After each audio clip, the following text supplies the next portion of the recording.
Mambo ni aje, mambo ni vipi? Naitwa K Macheni na hii ni K Macheni TV kutoka Kibaha. Leo hii nimekutana na msanii ambaye anasumbua Kibaha, tena ni mkongwe kwenye sanaa ya Singeli. Bwana, mambo ni aje? Mambo fresh sana. Shwari kabisa. Uko poa? Mzuka mwingi yani. Bwana, kwa majina unaitwa nani? Mimi naitwa MC Mapesa au Mapesa msanii.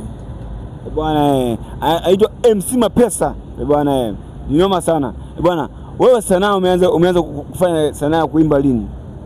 Mziki yani nakumbuka kwa tangia nianze of course ni 2009 ndo nimeanza sanaa ya mziki.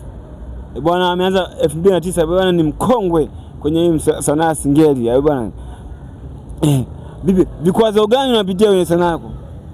Vikwazo ni vingi, yani vikwazo, changamoto ni nyingi, aidha kwenye soko la mziki, kwenye labda aidha kuibiwa nyimbo au kukutana wale waongozaji ambao wanakufanya labda sanaa isonge mbele wanakuwa wanakulingia, au ngoma zako ukawa unafanya lakini kila ukipeleka sehemu unakuwa zina changamoto ya redio kwa maproducer au madirector au nini, wanakuwa wanakuzungusha ili mradi mambo yako yasiende kwenye sanaa. Bwana, nimesikia bwana kwamba watu wanapeleka ngoma studio kwenye media. Hii ngoma ipigwe, lakini inapigwa siku ya kwanza, siku ya utambulisho papo, labda huyu msanii Mapesa ngoma yake kali hapa, inapigwa siku hiyo na siku hiyo itaisha. Sasa akaunti ya producer wangu ambaye anarekodia nyimbo na kila kitu, ukiandika tu Shebi Bobu TZ ndani yake, ndo ukiandika tu Mapesa msanii au MC Mapesa unanipata live bila chenga. Namba zako za simu? Namba zangu za simu ni 0678 646585, unanipata. Rudia tena.